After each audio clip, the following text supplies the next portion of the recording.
Ópera Lovers, República Dominicana. Es nuestra casa. Antes de comenzar a hablar sobre Semiramide, quiero comentar un artículo que encontré hoy, fue publicado ayer en el New York Times. Es un artículo que me parece sumamente importante. En este artículo, lo compartí en mi Facebook, dice que la Ópera de París, la temporada pasada, ha tenido 95,000 jóvenes menores de 28 años que han ido a las óperas, ópera y ballet que ellos presentan, tanto en la Bastilla como en Palais Garnier. Eso representa más del 10% de su venta de boletería. Para mí ese es un dato fantástico y es algo en lo que yo profundamente creo. Yo creo que la ópera es un género que es para todos, pero especialmente para la gente joven, y yo sé porque he visto cómo jóvenes de aquí que están asistiendo ya con cierta regularidad a las presentaciones en Novo Centro están tan sumamente apasionados con la ópera, y como dijo en el artículo del Times el director de la Ópera de París, Stéphane Lisner, lo que es importante para los jóvenes. Claro, nosotros entendemos que la ópera es especialmente la voz, la belleza gloriosa de la voz, pero tampoco podemos olvidar, y por eso lo quería comentar por Semiramide, que la ópera es teatro. Así nació y así siempre ha sido teatro. Entonces, los jóvenes se sienten atraídos por puestas en escena diferentes. No podemos pasarnos toda la vida con la misma Traviata, con la misma Bohème que amamos de Franco Sefirelli, que la hemos visto cada temporada y la vamos a volver a ver este sábado en Novo Centro, pero también hay que ver cosas. Bueno, Ópera de París hizo en diciembre una Bohème, no sé si algunos de ustedes seguramente se enteraron, una Bohème en la luna, y los cantantes Rodolfo y Mimi vestían trajes espaciales, y eso fue un poco extraño. Entonces, pero bueno, en la ópera vemos de todo. La ópera es un mundo apasionante y que siempre encontramos cosas nuevas. Vamos a comenzar con Semiramide. Semiramide de Rossini es una ópera. Yo voy a hacer una pregunta porque estamos en tertulia. ¿Cuántos de ustedes conocen Semiramide? ¿Han visto, han escuchado esta ópera? ¿Pueden levantar la mano? Nadie. ¡Qué bueno! Que no me sorprende, porque yo tampoco. Realmente, de esa ópera hay un área de Semiramide, de la protagonista, que es la que todo el mundo, las grandes cantantes, desde que se estrenó esta ópera en la Fenice, en Venecia, en el año 1823, todas las cantantes, todas las sopranos y mezzos, vamos a hablar de eso también, han cantado Bel Raggio Lusinghier. Pero eso es una ópera muy poco conocida, por unas razones que vamos a tratar. El Met estrenó anoche, oí el estreno por Internet Radio, como acostumbro. Estrenó Semiramide con un reparto muy interesante del cual vamos a hablar. Hoy salieron todas las críticas, también vamos a hablar de las críticas. Vamos para allá. Vamos a comenzar con este documento. Vamos a comenzar primero. Le traje la Biblia de Semiramide. Ese es el chivo. Este libro se llama Divas and Scholars. el autor murió el año pasado, Philip Gossett. Philip Gossett fue el musicólogo más importante asociado al Festival de Ópera de Rossini en Pesaro, a la Fundación Rossini, y es quien se ha encargado de las nuevas ediciones críticas, entre ellas la de Semiramide, y este libro tiene todo un capítulo dedicado a Semiramide, junto con Alberto Seda, el maestro Alberto Seda, un gran rossiniano que también falleció el año pasado. De este libro, que tiene ese capítulo dedicado a Semiramide, tiene también un glosario. Y yo comencé por el glosario. El libro lo tengo desde hace años. Había leído partes del libro, se me había olvidado casi todo, pero ahora lo retomé. Y comencé por el glosario porque hay una serie de términos que son muy importantes manejar en las óperas de esta época del principio del siglo XIX, de Rossini. Rossini nace en el 1792, terminando el 18, y muere ya 1868, muy avanzado el siglo XIX. Pero como todo el mundo sabe, Rossini compuso toda su producción operística en los primeros 30 y pico años de su vida. Después, él dejó de componer óperas. Compuso otras cosas, pero ya no más óperas. La primera palabra, el primer término de este glosario es bel canto. Y todo el mundo sabe, lo conoce, es un término que usamos. Bel canto es todo. La ópera es bel canto, el canto bello. Y eso tiene unas implicaciones a todos los niveles, desde la parte de la voz, hasta el estilo de componer, hasta la dramaturgia. La ópera italiana es, y sobre todo la ópera del 18 y de principios del siglo XIX, hasta Verdi, es belcantista. Recitativo o recitativo en italiano, combinado con las arias. La ópera del siglo XVIII tiene partes. Es una ópera que no es continua, como por ejemplo Tosca, cuando la vimos hace un mes atrás. Es como si fuera una película que no se para, siempre está en continua evolución, dramatúrgicamente. En el siglo XVIII la ópera consiste en números, en partes que son como separadas prácticamente, y tienen siempre una primera parte que se llama recitativo, y después viene el aria, si es un cantante, o puede ser un dúo. Generalmente son arias, y las arias generalmente son da capo, y da capo en italiano es que vuelve, que regresa. O sea, el cantante canta su aria y repite nuevamente todo desde el principio, pero con variaciones. El recitativo es la parte donde tiene muchas funciones. No vale la pena ahora entrar demasiado, pero el recitativo sobre todo servía en la ópera italiana de esa época. Recuérdense, señores, que la ópera italiana de esa época es la ópera que compone Mozart, por ejemplo, en Austria. Es una ópera en Inglaterra también. Es el estilo de composición de la época. El recitativo sirve para avanzar la acción, el drama. O también, en algunos casos, porque no tenemos teatros barrocos, donde había que hacer ciertos cambios de escenografía, y el recitativo era que tiraban un telón detrás del cantante, el cantante hacía un recitativo, y mientras tanto hacían el cambio de escenografía. Podía ser o seco o acompañado.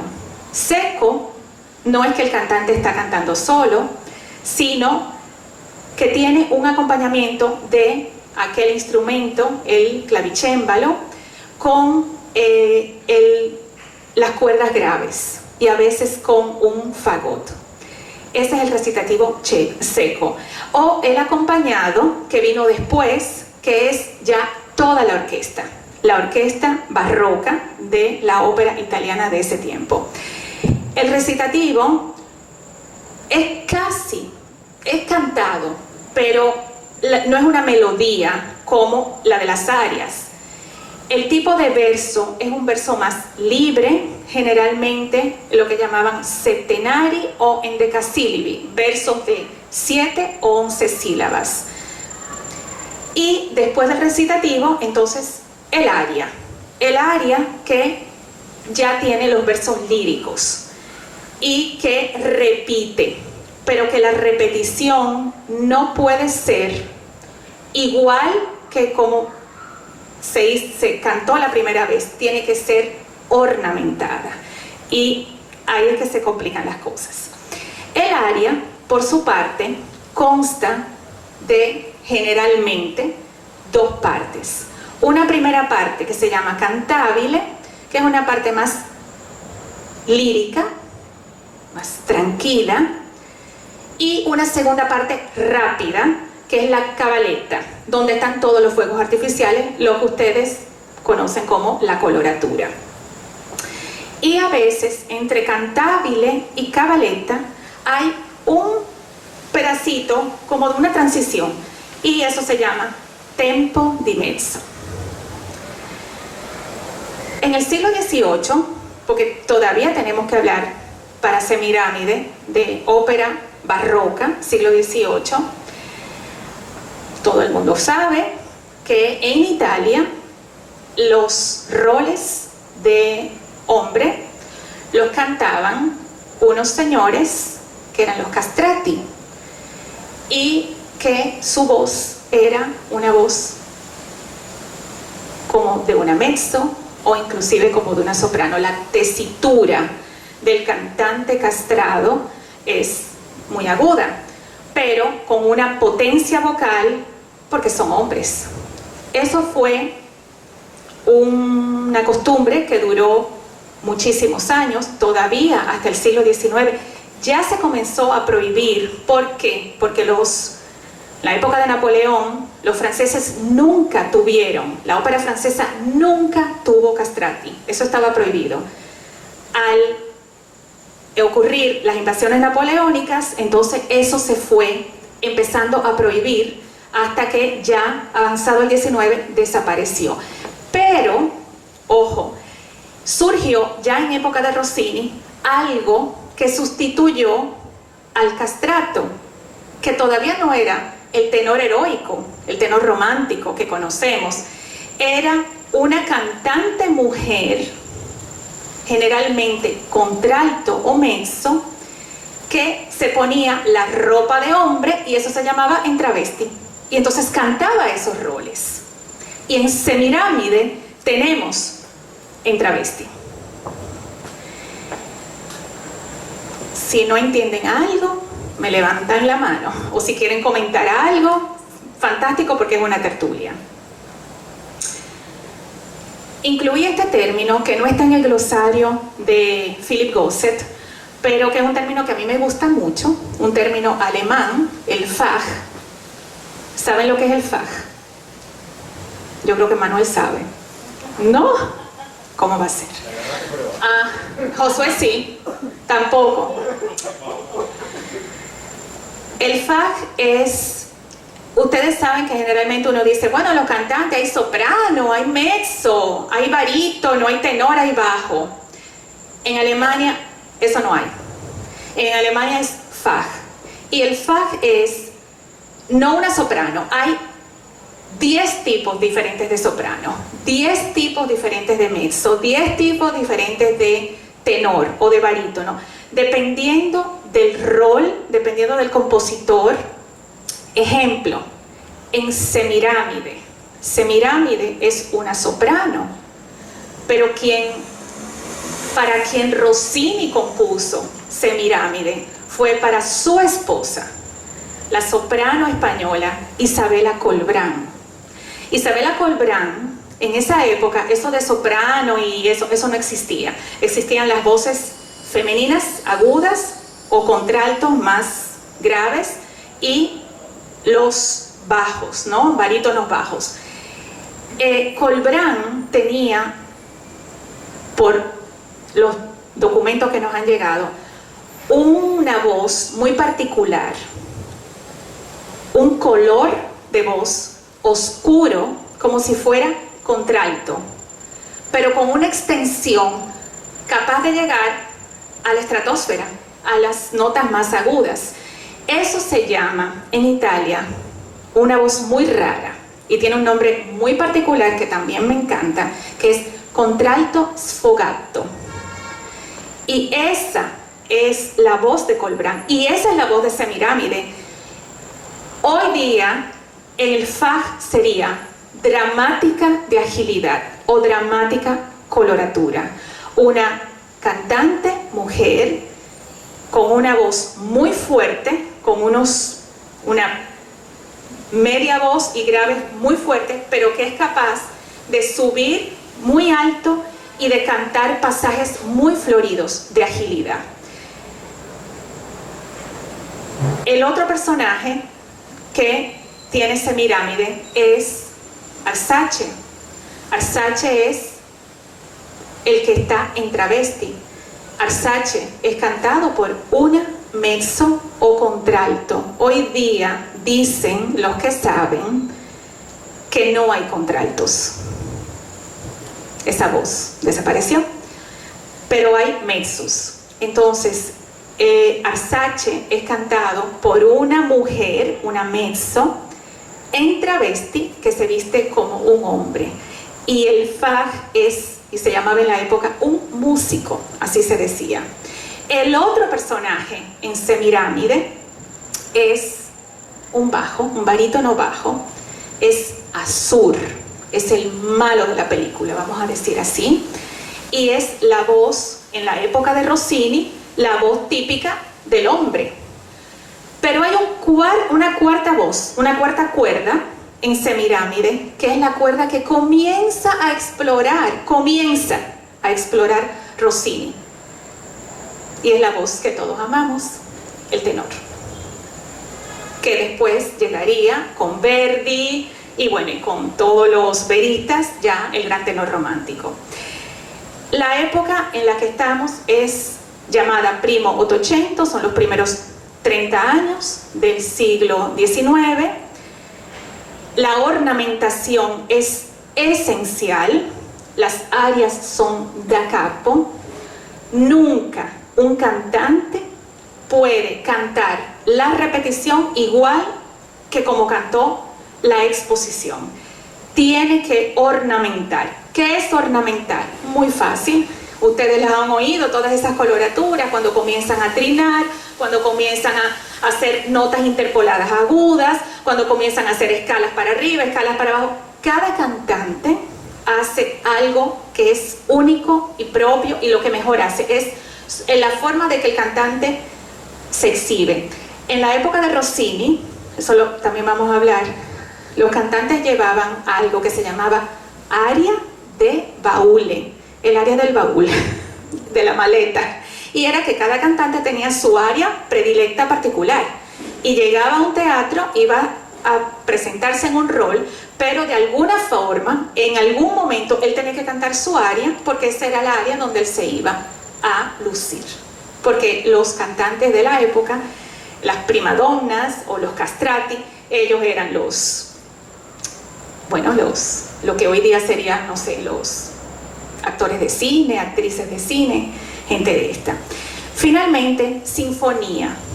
Sinfonía, ahora estuvimos estudiando mucho de nuevo a nuestro querido Beethoven, porque vino la orquesta de la Wiener Academy.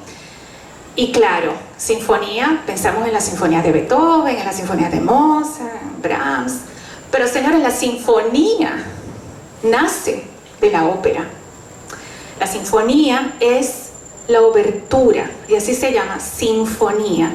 Y ese es el origen, el humilde origen de las grandes sinfonías de Beethoven, de Brahms, de Mahler, y etcétera, etcétera. Está en el foso de los músicos en la obertura de la ópera, y Semiramide tiene una sinfonía. Y como hablamos de la sinfonía, y para que no se me aburran y poner música rápido, vamos a poner algo muy divertido de la Filarmónica de Berlín con su director Rattel, un trocito de la sinfonía, la obertura de Semiramide.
Un pedacito.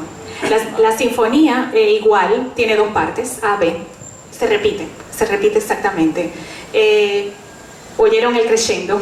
Es tan excitante. Es una música. Rossini era un genio, absolutamente. Entonces seguimos. Conociendo ya el glosario, conociendo las palabras, vamos a encontrar 3 géneros en el principio, bueno, ya en el siglo XVIII y en el principio del XIX, en la época de Rossini. 3 géneros principales: la ópera seria, la ópera bufa, el Barbero de Sevilla, ¿verdad? Y la ópera semiseria, en el medio de las dos. La ópera seria es un género que hoy día muy poca ópera seria se conoce. Mozart escribió 2 óperas serias, Idomeneo, Clemenza di Tito. Bueno, escribió más, pero especialmente Idomeneo, Clemenza di Tito. Era un género muy importante. El nombre que asociamos a la ópera seria es Pietro Metastasio. Metastasio fue un poeta y él es el que escribe todos esos, lo que nosotros llamamos ahora libreto, que sirve de base para las óperas. Pero en el siglo XVIII era al revés.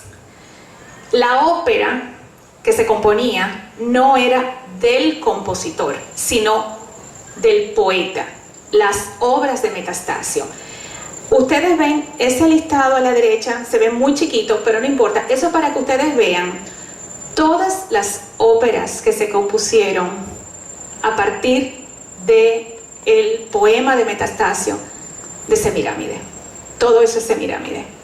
Son compositores interminables. El último es Meyerbeer, ahí está Paisiello, ahí está Salieri, ahí están todos esos compositores de la época que escribieron óperas de Semíramide, de la historia de Semíramide.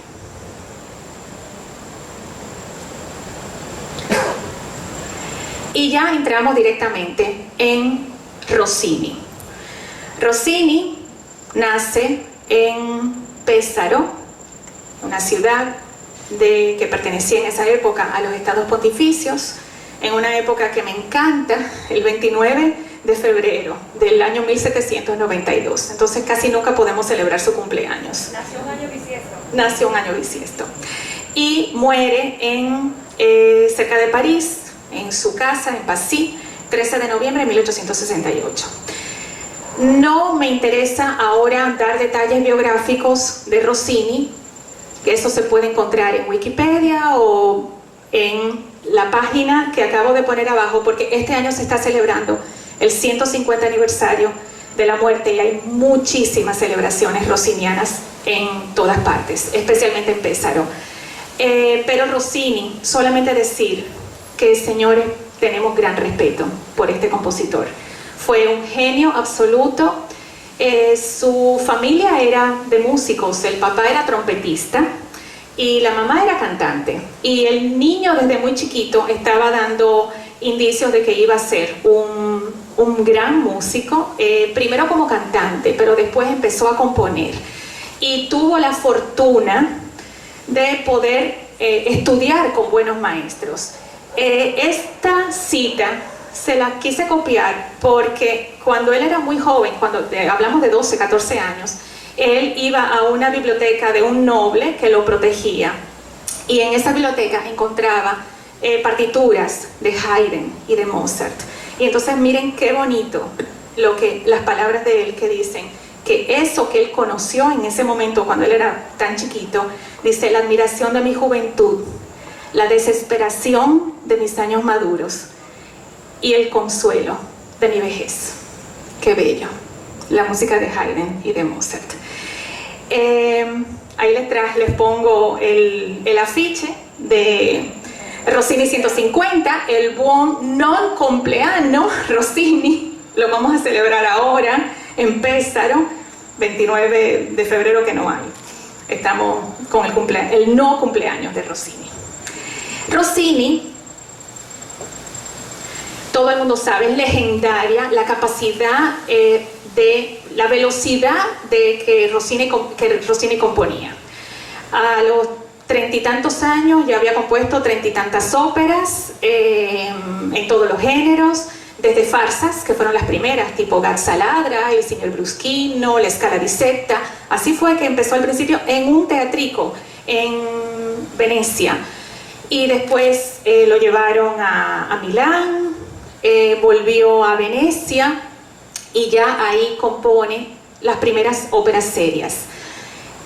Los años son 1813 a 1823. Esa década, nos interesa esa década en la vida de Rossini, de 1813 al 23. El 23 es la Semíramide. En 1813 Rossini compone una ópera seria, Tancredi, basada también en Voltaire, que es Semíramide basada en Voltaire, no en Metastasio, en Voltaire, otra cosa.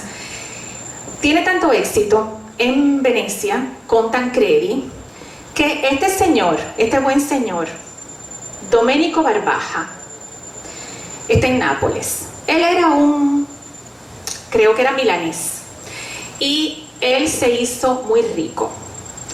Dizque se hizo rico porque él hizo una receta de un tipo como de un capuchino, de un café con una leche batida, y eso, según él, lo hizo muy rico. Pero en realidad, él era un empresario y además él tenía un negocio de mesas de apuestas en los teatros. Y además, en la época de Napoleón, parece que él también se aprovechó negociando en armamento. La cosa es que este señor, que parece que no era muy fácil, el señor Barbaja, llega a Nápoles al Gran Teatro San Carlo. Teatro San Carlo de Nápoles fue un teatro muy importante de la época. Se construyó en la época, en el siglo XVIII, Carlos III, los Borbones. Y este es un teatro muy importante porque tenía tres cosas muy importantes. Una gran orquesta. Dos, muy buenos cantantes que el propio Barbaja había buscado, como por ejemplo la señora Isabella Colbrán. Castrati también había tenido.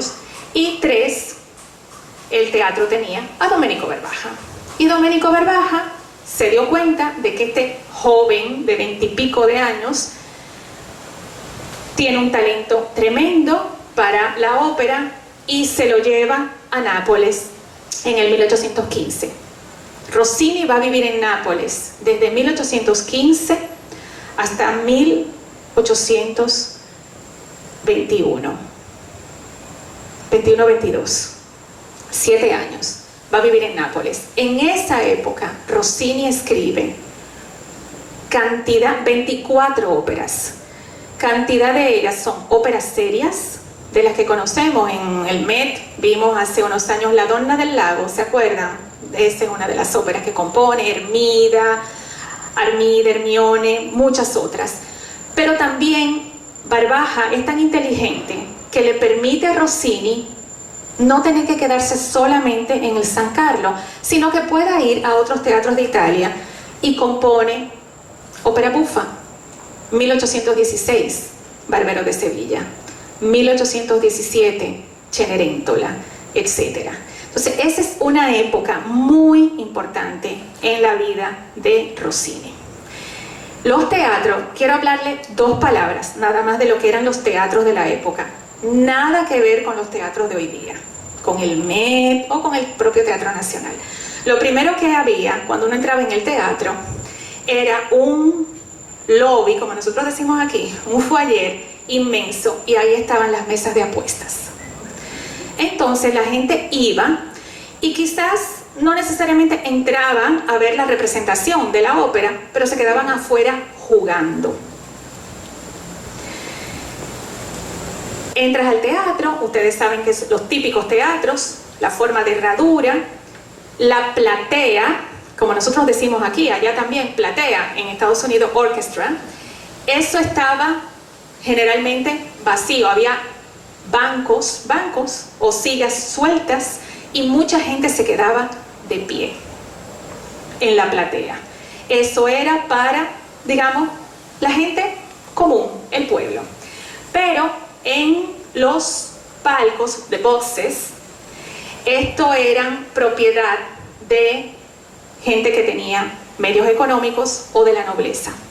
Ahí se hacía de todo. Se comía, se bebía, se jugaba cartas, se hacían negocios y otras cosas también se hacían. Se hacía de todo. Estaban equipadas con cortinas.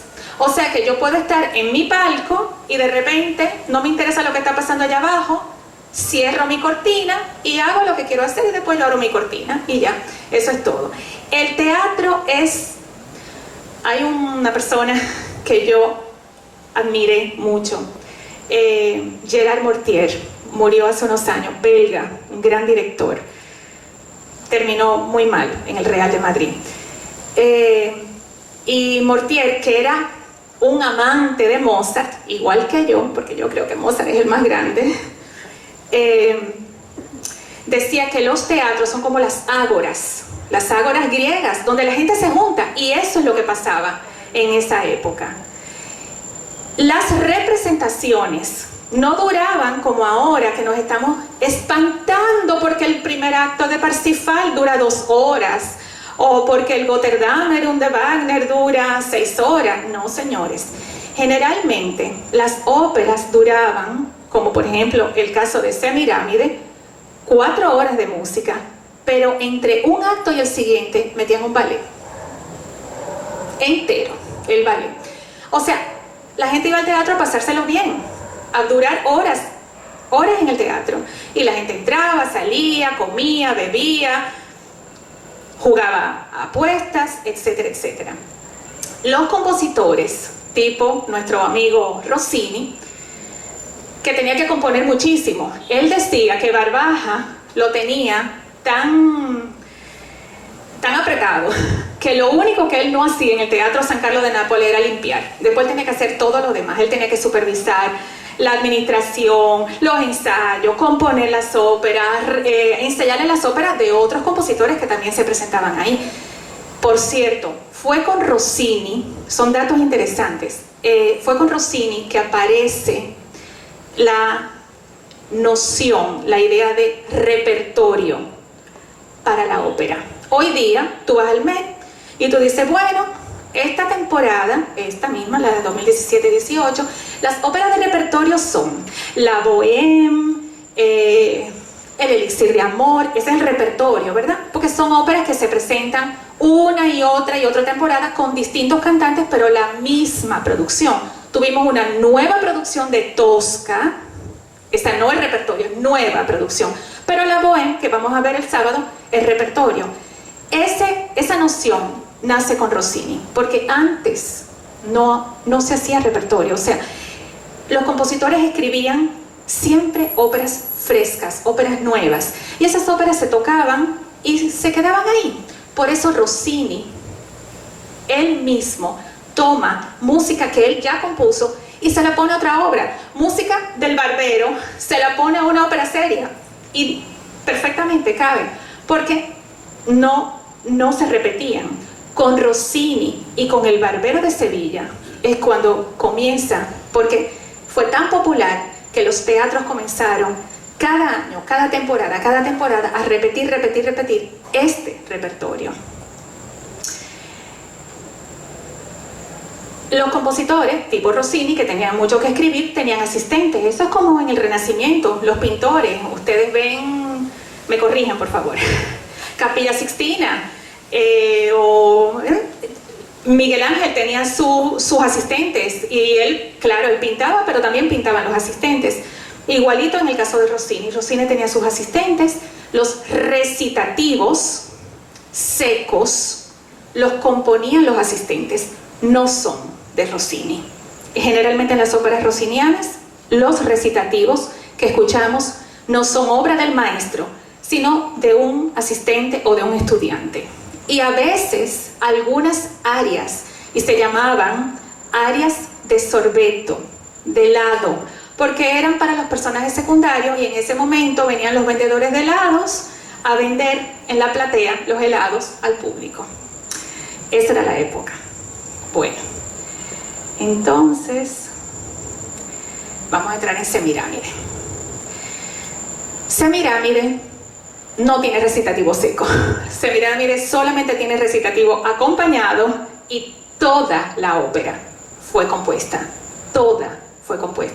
por Rossini. Rossini, como les dije antes, en el año 1822, por cierto, ya ahí fue cuando conoció a Isabella Colbrán, a la soprano. Isabella Colbrán era la amante de Barbaja, pero terminó esa relación y entonces se enredó con Rossini. Y él le compuso muchas obras a ella, incluyendo Semiramide. En el año 1820 hay una especie de revuelta política en Nápoles. Y Rossini como que no le gusta mucho eso. Y ya se está poniendo tan popular, la gente empieza a decir, no, pero tú te tienes que ir a París, tú te tienes que ir a otro sitio, ¿qué tú haces aquí? En el 22, Barbaja hace una gira del San Carlo a Viena. Rossini se va en esa gira, para en Bolonia, se casa en Bolonia con Isabella Colbrán, siguen a Viena, en Viena conoce a Ludwig van Beethoven, ese famoso. Beethoven lo que le dice, ya estaba sordo totalmente, le dice: usted debe de seguir componiendo ópera bufa, eso es lo que le va bien a usted. Muchos barberos. Ya. Y Rossini regresa a Italia, pero no vuelve a Nápoles, sino que se va con un contrato de nuevo a Venecia, donde 10 años antes, en el 1813, había compuesto Tancredi, basada en Voltaire, con un libreto de Gaetano Rossi. Y escribe Semiramide, una ópera seria basada en una tragedia de Voltaire con un libreto de Gaetano Rossi. Entonces es como volver de donde salimos, volvimos otra vez al principio. Y esta es la última obra. Vamos a leer esto, porque Rodolfo Celetti es uno de los más prominentes maestros y especialistas en voz.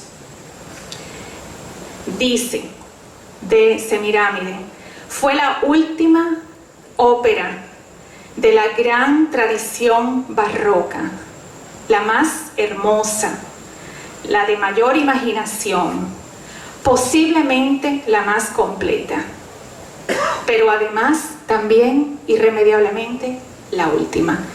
Esta es la última ópera que Rossini compone en Italia, después se va, ya no vuelve a componer ninguna ópera en Italia, las óperas que va a componer las compondrá en París, y además es la última ópera seria, es la gran última ópera seria del repertorio. Se estrenó el 3 de febrero de 1823 en la estación del Carnaval, en el Teatro La Fenice, en Venecia, que por cierto este año La Fenice va a hacer una nueva producción de Semiramide, en octubre la va a hacer, basada en Voltaire, con este libreto de Gaetano Rossi. Aquí tenemos a la señora Colbrán, era un poquito más viejita que Rossini. Fue una cantante extraordinaria y él le compuso. Le tengo que contar cuando hablemos del aria, por qué el aria es como es, porque es para ella. ¿De qué es lo que se trata Semiramide? Ahí se lo vamos a preguntar al señor José Martín. Miren, Semiramide en 2 palabras, porque la historia es un poquito complicada. Vamos a hablar quién fue Semiramide primero. Semiramide es un personaje histórico, pero medio histórico, medio de leyenda. Nos tenemos que ir a Babilonia, al siglo IX a.C. Semiramide es una reina de leyenda que ya los griegos, 3 siglos más tarde, empezaron a hablar de ella. Era la esposa de uno de los reyes de Babilonia, de Asiria, con un nombre muy raro, Shinshamadat, número 5. Y hay muchas leyendas en torno a esta señora. Se conoce, digamos, poco de ella, pero aparentemente esta señora enviudó. En la ópera no es que ella enviudó, ella mató al marido, al rey, porque ella tenía ambiciones de ser ella la reina. El hijo, han tenido un hijo, que es en la ópera, vamos a ver inmediatamente. Y este niño, que es joven y que es como muy pusilánime, ella lo tiene medio escondido, y ella misma se hace pasar por el niño, se disfraza con la ropa de hombre y se hace pasar, y ella rige por 5 años. En la ópera por más tiempo, por 15. Pero bueno, es muy larga la historia, desde esa antigüedad allá atrás del siglo IX, los años 800 y pico antes de Cristo, a los griegos, San Agustín, después vinieron Dante, Petrarca, toda esa gente, le fueron añadiendo, es como cuando uno le va poniendo a algo capas y capas y capas, le fueron añadiendo a esta figura legendaria de esta reina, que por cierto no se llamaba Semíramis. Semíramis es el nombre, Semíramis es el nombre griego, ella era Shahmuramat. Le fueron añadiendo detalles, que si el incesto, que el hijo, que ella era una lujuriosa, que era una guerrera, bueno, muchísimas cosas. Finalmente, esta mujer, bueno, Dante la pone en el infierno, ¿verdad? Una mujer malísima. Voltaire, que es el que nos interesa, porque de ahí es que Rossini escribe la ópera, Voltaire escribe esta tragedia, pero Voltaire le quita a Semiramide toda esa maldad y la deja un poquito, no más limpia, pero no tan malvada. Tenemos la reina, la Semiramide, tenemos el hijo perdido, que es Arsace, se llama Arsace, que ella cree que ha muerto. Tenemos a Asur, que es el villano, es el cómplice de Semiramide para haber matado al rey 15 años antes, el rey Nino, el esposo, ella lo mata en complicidad con Asur, y ahora 15 años más tarde llega el momento en que ella debe decidir quién va a ser el próximo rey, y Asur, que se ha confabulado 15 años antes con ella para matar al rey legítimo, espera que sea él el elegido, pero ella no está, porque ya ella no quiere saber de Asur, porque ella se siente mal y ya ella no quiere que sea Asur el rey, ni se quiere casar con Asur. Entonces ella está esperando a este guerrero que viene, a Arsace, y que es el que ella entiende que debe de ser el rey, un guerrero, un escita que viene sin saber que ese es el guerrero, que es su hijo.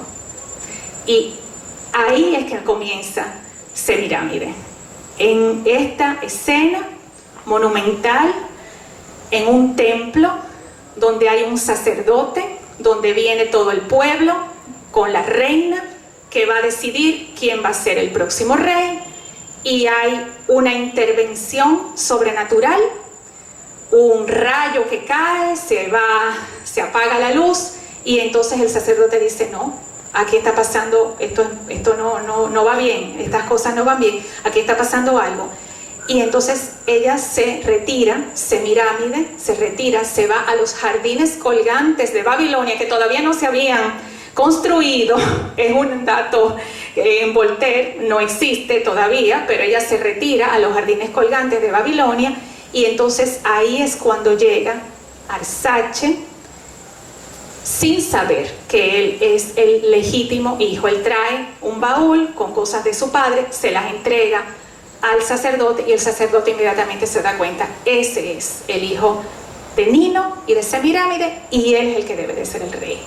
Las cosas se complican porque hay una muchacha, Acema, que es protegida de Semiramide. En otros textos dicen que era hija de Semiramide, o sea, hermana de Arsace, pero en la ópera y en Voltaire no es así, y todos están enamorados de Acema, incluyendo un príncipe de la India que llega, Idreno, que es el tenor.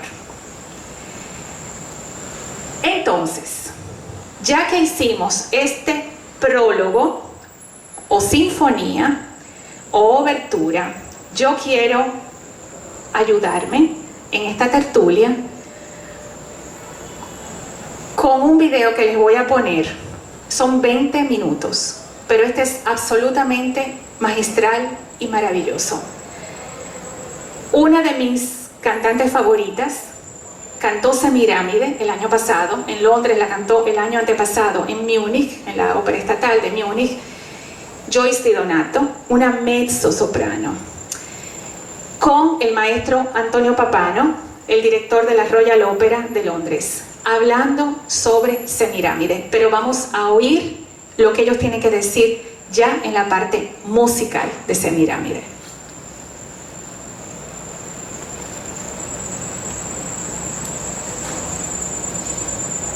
Esto es absoluto. Habría que verlo entero, pero como no podemos, esto es absolutamente maravilloso.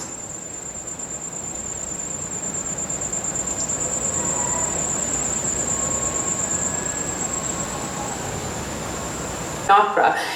It is really a true pleasure for me now to welcome to stage, and this makes me a little bit nervous, but it's thrilling at the same time, your music director here at the Royal Opera House, Maestro Antonio Pappano.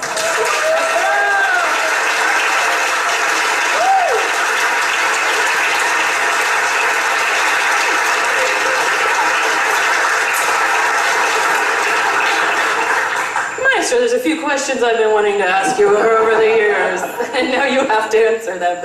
I'm just kidding. Hello, it's great to have you here. Thank you. Long time no see.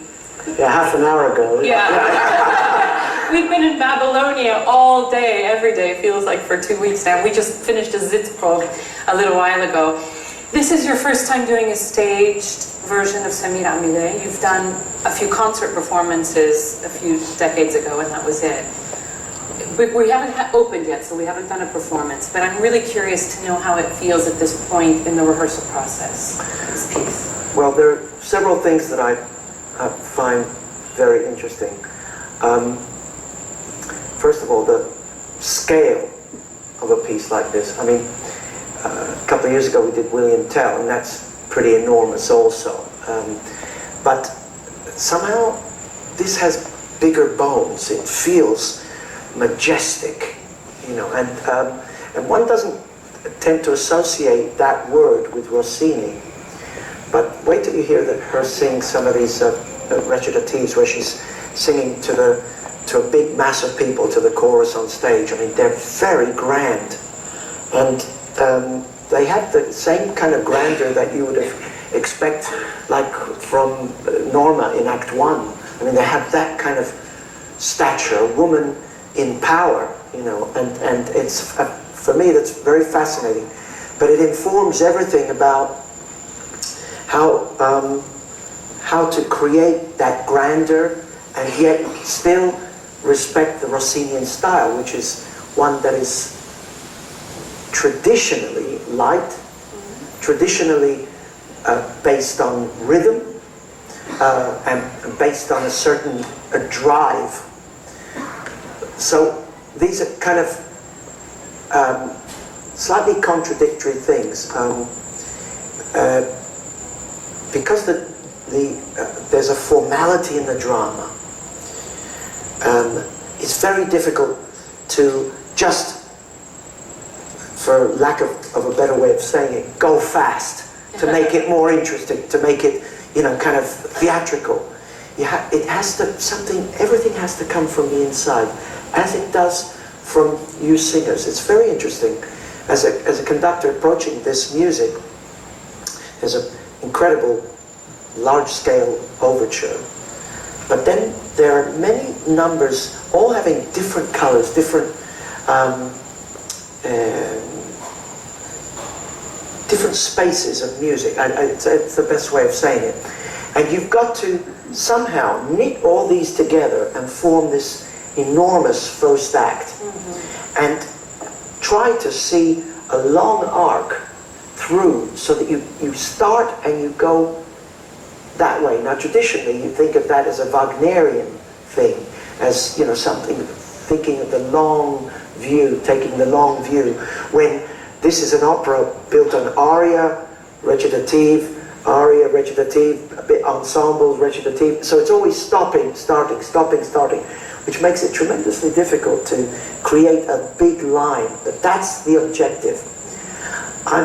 I have to tell you that I'm fascinated working with, I have this amazing cast, you know, you can't even hypothesize doing this opera at all without people like Joyce and Daniela and Michele and Larry, and it requires a virtuosity and a fearlessness that is quite rare. And it's great to be a part of that. You know, I feel like, how can I best help these people and show them off to best advantage? How can we keep the drama moving? But it's all about really all about them. It's not so much about me and the orchestra. I mean, if it gets boring, then it's probably my fault. But if I'm able to do it well, I can keep the drama going, then we've got something. Okay, now that's a little bit modest, because from the other side of the footlights, if we don't have the right conductor that is driving the car in the right gear and in the right lane and at the right speed, it's almost impossible for us, actually.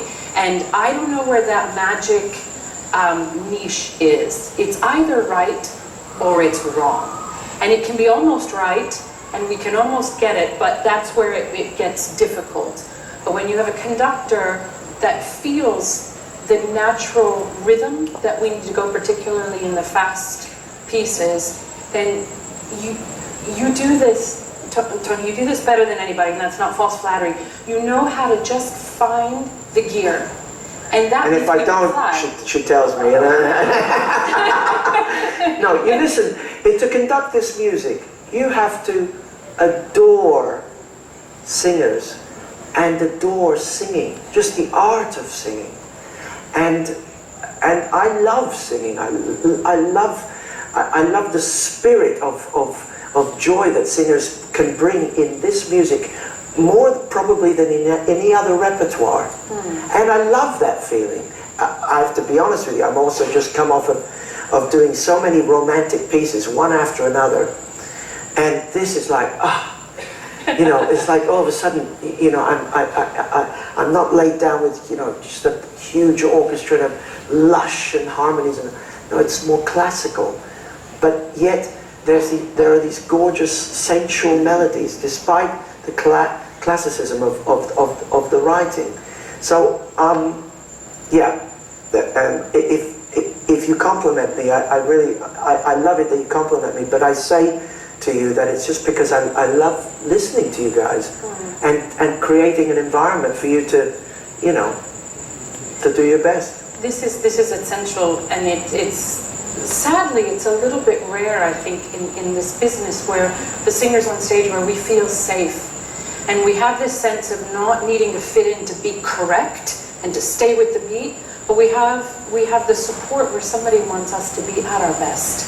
And for the sake of the whole story. And this is actually, it puts us in a position where we are freest to actually really go into that place of the joy and the expression. And it's a gift. What has surprised you about this piece? You've done a lot of Rossini, you've done a lot of bel canto. It's long. No. A couple days you came back from a chorus rehearsal, you're like, this is long. No, well, I conducted this piece in 1990 in concert form, and I have to tell you, when I came back to it, except for your Act 1 aria, which is the most famous piece in the opera called Bel Raggio, I didn't remember a note of it, and so I had to relearn all of it, and the simplicity of the writing, and yet how it's all there. It leaves enough room for the singers, first of all, to declaim, and therefore to be real flesh and blood characters. The recitatives, which are normally the boring bits in opera, or they shouldn't be, but they can be, these are top rank recitatives. Rossini, sometimes in his other works, pawned them off to other young composers and they would write them. And Madonna del Lago. Yeah, they're never as good. And in here, the recitatives burn with intensity. They really cook and they really help the drama. As you know, and as you heard just now in the Arsace aria, usually when something comes back a second time, the singer's expected to ornament, to create, to make. It's like a jazz. It's akin to jazz in that there's the structure remains the same, the chord changes remain the same, but there's improvisation or supposed improvisation, maybe prepared improvisation, and that's it's fascinating to be a part of, to listen to the creativity of you singers, to find ornamentation that not only can be beguiling to audiences, but that can show your voice off, frankly. And not all ornaments show voices off. You say, sometimes you say, oh, no, maybe not that one you should have left out, you know. But by finding the right way, you can really just up the ante of an aria and therefore create greater tension, create dramatic tension, and the audience, and create applause. This is, you know, that's applause as part of the theatrical experience, and these pieces were made for that. That's your job. So one of the things we talked about in the first day that you and I met and we went through the music is there are some even actual verbatim passages that appear in Cenerentola and some of his other comic operas. There's a moment in the Act 1 finale where Semiramide, over the body of her 15-year-old dead husband, I mean the husband has been dead 15 years, she's about ready to declare the new, the 15-year-old is coming. It's complicated. But she's about to declare the new king and the new husband. And we get this music that is the Act 1 finale in Cenerentola. And then we have this fiery, queenly thing, which is completely different than Dandini's music or anything. But a lot of the fast music in this piece, in a tragic, in the opera seria, the tragic operas of Rossini, the allegros can often sound like they belong in a comic opera, and it's very tricky for the orchestra and for the singers, for the orchestra especially, because instrumental don't have the words, to give the impression that they're expressing rather than you get this what I call toy soldier approach to the musicality. Toy soldier fits really well in something like Cenerentola, you know, the mechanics of the speed of the drive of the. But here it has to have.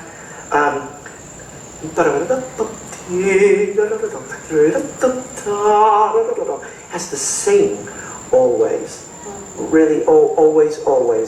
I would also tell you that at this period, 1828, right, we're talking. Beethoven is just dead. Mozart's been dead for 30 years, more than 30 years. But there's a real feeling of homage to both composers, both Mozart and Beethoven throughout. There's a quote from the Waldstein Sonata, verbatim. There's atmospheres of the magic flute, of the scenes with Zarastro and his cohorts, the scenes in the temple. They will go on to influence Verdi in his temple scenes. I mean, this opera is the Aida of Rossini. It has those kind of bones. And you feel Verdi coming, like yes, right at the doorstep. Absolutely, Yeah. and you feel this incredible music that I think does come from Mozart and Beethoven, but somehow made Italian. And then goes on to then become even grander in the hands of Verdi, as was just said. You know. So we're set in Babylonia, and it's, you know, an old tale. Actually, Semiramide is a legendary tale that goes back civilizations.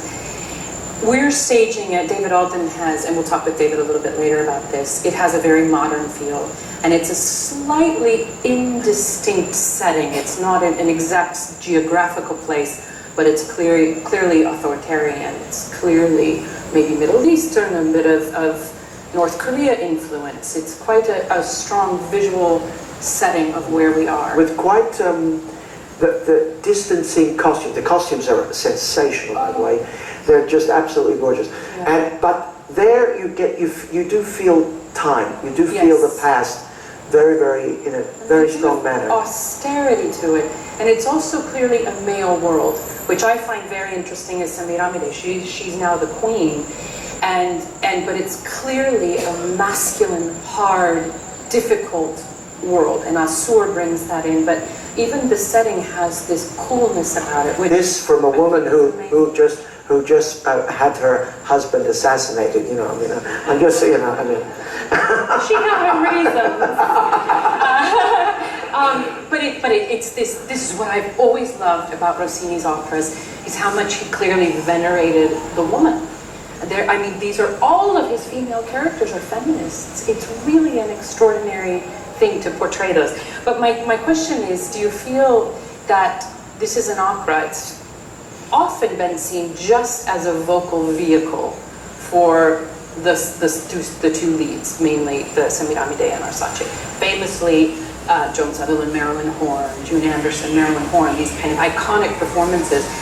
But as we've entered into this and put it in a semi-modern setting, it's impossible for me not to think about the ramifications of this in the world today and what this is. Do you find contemporary parallels? Do you find it, I hate to use the word relevant, Yeah. but does it feel like it has Well, influence? there's tremendous struggle in there between the characters. There's tremendous feeling of competitiveness, and the thirst for power is very clear. It's very bold and very off-putting. I would say even almost upsetting, and that you're caught. You're in the middle of this, and you've made a move also for power, and yet this is an opera where your son then somehow forgives you. I mean, at first, her son is a lost son who comes back, and she doesn't realize it's her son, and she's in love with him. It's a very strange. Well, Or- I think she's convincing herself. She knows that she cannot associate with Assur anymore, her partner in the assassination of the husband, Yeah. 15 years prior to the start of the opera. And she feels so dirty and polluted and contaminated.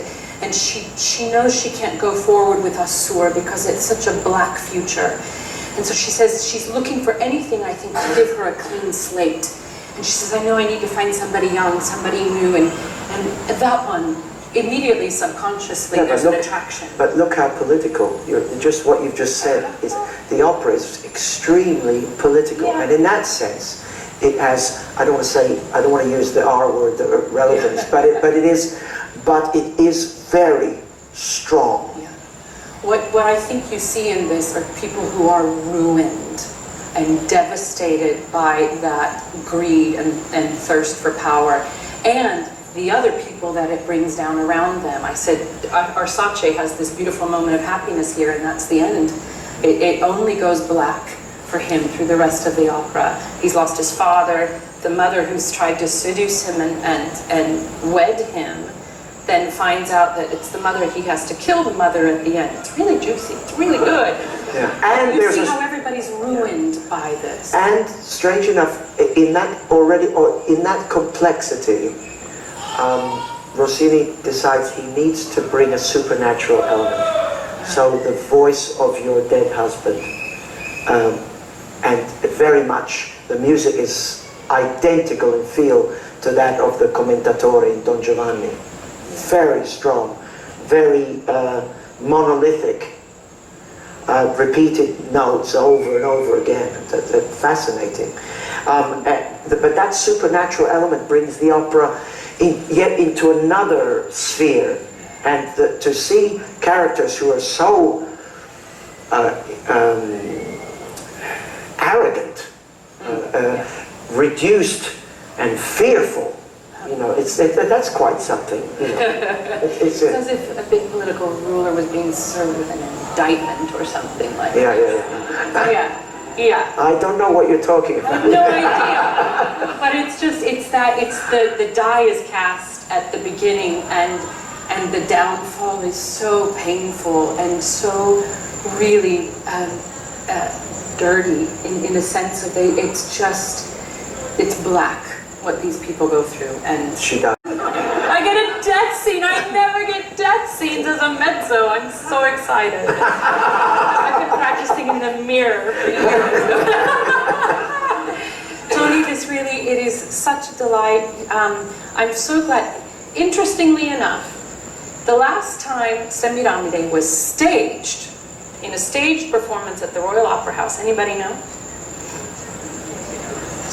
1847, 170 years ago, was about 20, 25 years after the premiere of Rossini. It was given in concert performance in 1986 with June Anderson, Marilyn Horne, Henry Lewis conducted.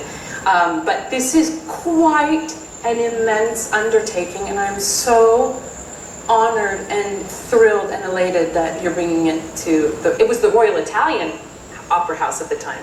So really bringing it to the Royal Opera House. Thank you. And For you, anything. Did you get that? Did you get that? Thank you, Tony. Thank you so much. Bueno, ay, perdón, fue un poco largo. Perdón, fue un poquito largo, pero yo adoro a Antonio Papano. Yo lo vi dirigir el año pasado en Londres, Butterfly. Por cierto, que la Suzuki de Butterfly del año pasado de Londres es la que va a cantar Arsace, la que está cantando Arsace en el Met, Elizabeth Deschamps. Fantástica. Anoche ella fue la revelación. ¿Tú lo oíste, Santiago? ¿Alguien lo oyó? Anoche. Bueno, porque el cast, el reparto en Nueva York, primero, claro, ellos están hablando de la producción de Londres, que fue la misma producción que se hizo el año anterior en Múnich, con Petrenko, con Joyce Di Donato también. Una producción totalmente distinta a esta producción de Nueva York. La producción de Nueva York es un revival, es del año 1990, es de John Copley, un director británico muy famoso y que tuvo un problema muy serio. ¿Te enteraste? Bueno, eso lo vamos a comentar después. Entonces, el reparto, la producción de Nueva York es una producción. Las críticas de hoy han sido feroces con la producción. Vayan a ver Semiramis del 10 de marzo a oír las voces, a escuchar la gloria del bel canto. La producción, no. Los cantantes, tenemos 4 cantantes. Semiramide, una soprano, Angela Mead, soprano americana, dramática de coloratura, muy interesante, hablaremos de ella. Elizabeth Deschamps es Arsace, que para mí fue la revelación anoche. Cuando entró y comenzó a cantar, yo dije, wow, se va a robar el show. ¡Qué bien canta esta mujer! Es fantástica. Es un papel de hombre, claro, el Arsace. El bajo, que es el villano, Azur, es un bajo ruso, Ildar Abdrasakov. Lo hemos visto en muchísimos papeles, Bodas de Fígaro, en papeles bufos. Lamentablemente, el peor del cast. La coloratura para abajo de Rossini es implacable. ¡Qué difícil, Dios mío! ¡Wow! Y finalmente, el tenor, que es el mexicano Javier Camarena, y el que me conoce sabe que yo estoy absolutamente enamorada de él. Así que él fue el mejor. No, es sensacional. Camarena es sensacional. El hidreno, el príncipe de la India. Entonces, como tenemos que terminar en 15 minutos, a las 9, muy puntual,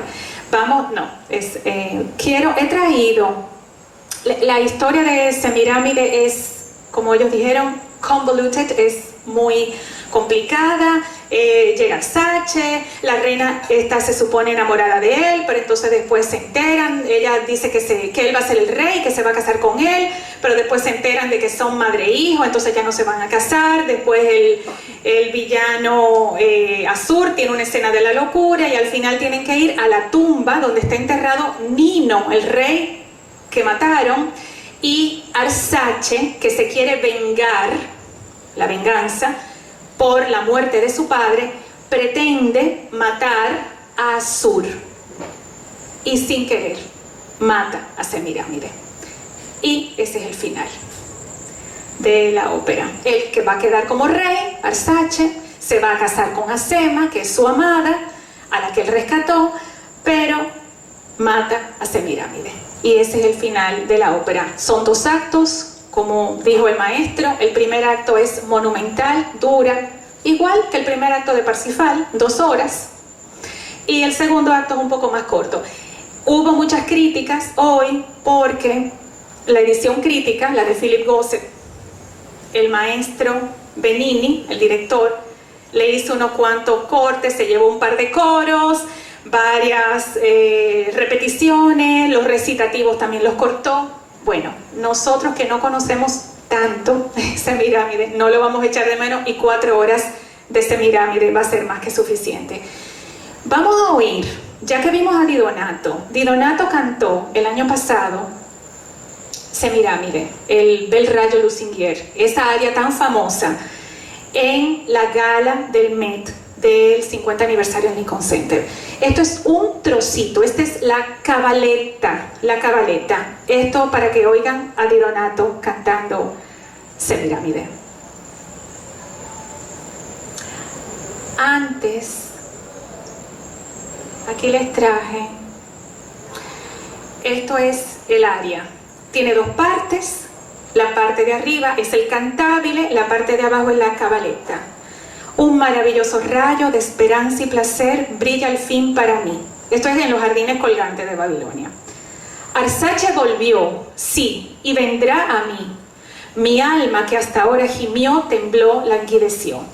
Oh, cómo vuelve a renacer, todos mis pesares desaparecieron, del corazón, del pensamiento, se alejó el terror. Sí. Curiosamente, esa escena está en Voltaire. Y es exactamente todo lo contrario. Semiramide llega acompañada por sus damas y la tienen que arrastrar porque ella casi no puede ni caminar y ella está como en una nube oscura. Entonces Rossini cambia todo y es un rayo de luz, un maravilloso rayo, un bel raggio para Colbrán.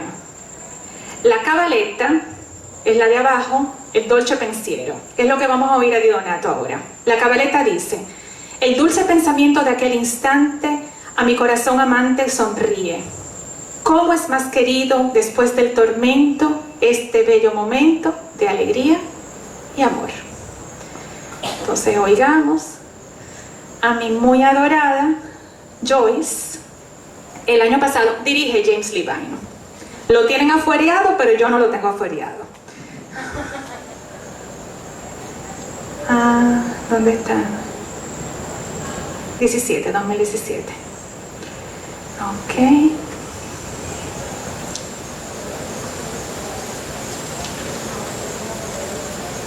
Espérense que ahora no sé dónde es que está la cosa aquí.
Más de Bel Raggio, la gran versión de John Sutherland del año 1960, es solamente el audio y no, por la hora no se la voy a poner, ni tampoco la de June Anderson 1990 Metropolitan Opera, la misma producción que estamos viendo ahora, tampoco se la voy a poner.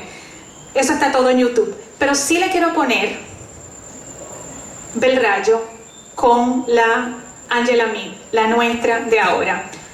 No voy a decir nada, óiganla y yo quiero que ustedes me opinen cuando eso termine. Ustedes me van a decir.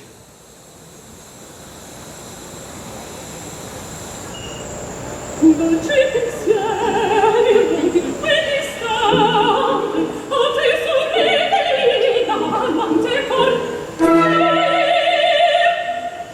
Un ecco caduto, poi troverò il vero veto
Dime, Manuel, ¿qué tú crees? Bueno, toda una pirotecnia, evidentemente hay un espíritu rossiniano. Pues, señores, dime lo primero que tú viste. Bueno, lo primero, bueno,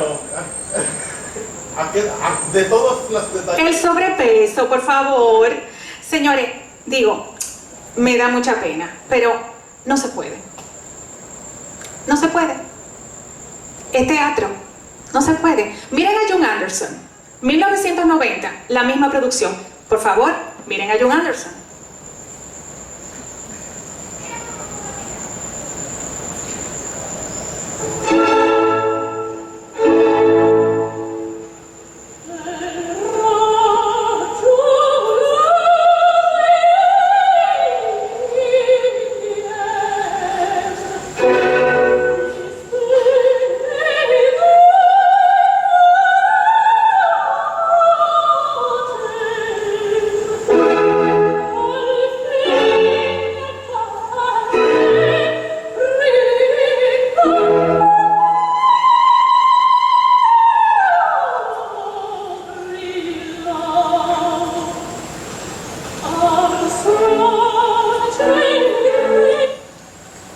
Digo, Santiago, ¿qué tú opinas? Tengo que confesar que me chocó la obesidad. Pero es que yo no sé qué le pasa, está cada vez... Pero musicalmente me gustó. Sí, claro. La tragedia que estamos teniendo con la tragedia, con tanto lo visualismo en la ópera, una de las críticas de Tosca, que no era una crítica, hablaba de Golo y la docente, que decía, para mal o para bien, ahora todo el mundo tiene que lucir el papel y tiene que ser bondoso. Pero vamos a ver, vamos a ver, ahora o siempre, porque yo no veo a Colbrán gorda, perdonen, y señores, miren a Judita Pasta, esa es Judita Pasta, esa es una gran semirámide del siglo XIX, o sea, es que no, perdón, o sea, con el mayor respeto,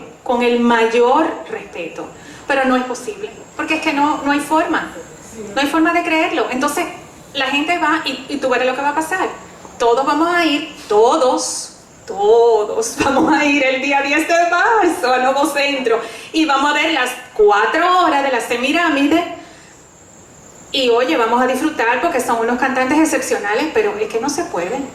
Javier Camarero tampoco es un... No, pero espérate. Nadie pretende que sean Adonis y Venus.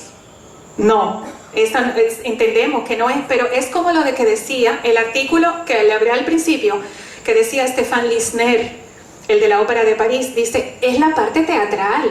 No estamos viendo un concierto, no estamos viendo Semirámide en forma de concierto, estamos viendo una obra de teatro, en música. Entonces, es bel canto, pero es teatro también. ¿Sí o no? Díganme algo, corríjanme. Yo quiero que alguien me corrija, Emmanuel. Para completar el argumento que comenté, Ok. yo no quise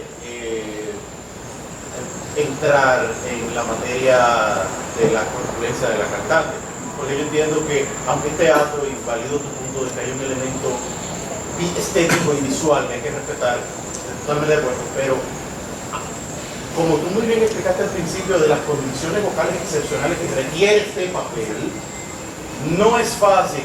O sea, no todos los días tenemos a John Anderson. No. No todos los días tenemos A John Sutherland. A John Sutherland. O ciertas cantantes. O a Joyce Di Donato. Por ejemplo, esto es casi, a nivel de potencia, esto es casi wagneriano. Y Totalmente. conocemos la característica Claro. de las sopranos wagnerianas. Sí. Son fuertes. Sí, pero ojo. Pero tú, Nina Stemme no es Angela Mead. Sí, pero Nina Stemme es exactamente delgada. No, pero óyeme, yo no pretendo un 6'4", no un 6'6", pero es que esta Semirámide, lo que la gente ve, esta señora y todo el mundo Por se queda con ejemplo, Anne Evans, por ponerte una brunita delgada, pero son pocas. lógicamente. Entonces lo mismo ocurre aquí, o sea, son cantantes que tienen unas condiciones excepcionalísimas. La misma Colbrand debió de ser una mujer extraordinaria. Claro. Porque para ella poder cantar eso, como claro, un cuadro, sabemos que hay un elemento de interpretación que pueden haberle arreglado un poquito. Un Photoshop de la época. De la época, porque no es una foto, es un cuadro. Claro. Pero yo no dudo que para que Rossini haya escrito ese papel para ella, ella debe de haber tenido unas condiciones excepcionales. Lógico. Pero son cantantes excepcionales. Lógico. Santiago. Y de hecho, me sorprendí que no se ha hecho en Covent Garden desde hace casi un siglo, pero una de las razones que daban para el lugar de cine de ahora es que no tiene reparto. Se hizo hace 25 años y es dificilísimo encontrar gente que pueda hacer el papel. Sí. Bueno, ahora mismo, con eso, para ir terminando, para no abusar de la paciencia del amable público, precisamente el Renacimiento, con eso mismo quería terminar, con el Renacimiento rossiniano. O sea, durante muchas décadas, ¿qué se sabía de Rossini? ¿Qué se interpretaba de Rossini? El Barbero de Sevilla, prácticamente. Pero en las últimas décadas ha habido un renacimiento, en parte por la Fundación Rossini, el Rossini Opera Festival de Pesaro, y por todo esto el maestro Alberto Seda, que murió el año pasado, un gran rossiniano, Philip Gosset. Y realmente hoy día hay cantantes que pueden cantar, como por ejemplo, ahora voy a terminar con mi amor, el tenor. El papel de Idreno es el príncipe que viene de la India al principio, que está enamorado de Acema, la protegida de Semirámide, y tiene dos arias. Esas dos áreas son tan difíciles, una en el primer acto y una en el segundo acto, son tan difíciles que por costumbre, cuando se ha cantado en el pasado Semirámide, una de las dos se quita, porque es demasiado difícil para el tenor. Pues Javier Camarena cantó y cantará las dos áreas de Idreno y fue sensacional, absolutamente. Yo no dudo que en alguna de las próximas presentaciones de Semirámide tenga que hacer algún bis. Y quiero terminar con esto, que es un regalo. Es un regalo para ustedes por tenerme a mí aquí, que es Javier Camarena. Le traía un poquito del Semirámide, de una de las áreas, también la de Abdrasakov, que es un buen cantante, Abdrasakov, y es muy buen mozo, está buen mocísimo. Pero, ¿se acuerdan cuando hablábamos al principio de las arias y la cantabile y la cabaletta? Aquí vamos a oír un aria para disfrutar el cantabile, la cabaletta, y es un aria de una ópera bufa o semiseria de Rossini, la Cenerentola, y con esta aria yo conocí a Javier Camarena en el año 2013, lo oí, fue nada más así, oyendo, no sabía ni quién era, nunca lo había visto, oyéndolo, y yo me enamoré totalmente de él. Yo dije, wow, este tipo es fuera de serie. Esto es el año pasado, Javier Camarena en el Teatro Colón, en Buenos Aires, en julio del año pasado, el área de Cenerentola. Vamos a disfrutar. Y tiene subtítulos en español. Y esto es Bel Canto, Rossini.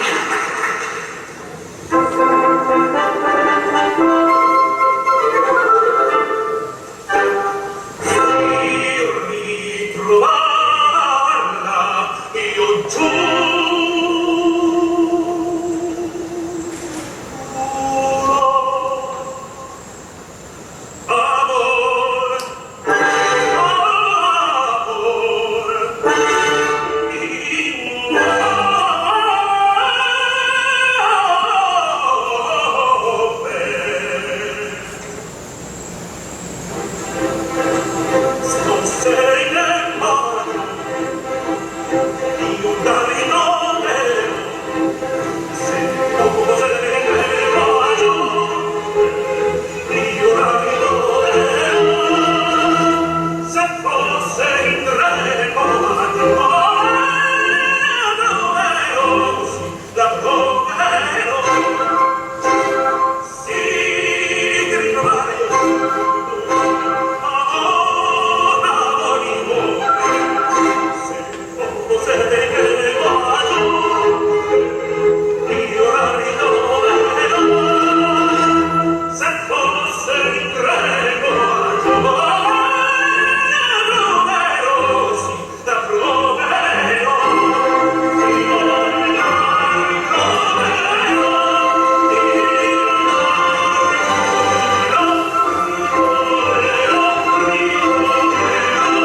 Bueno, pues a Javier Camarena lo vamos a ver en Semirámide, en el rol de Ibreno, tenor. Y bueno, ya.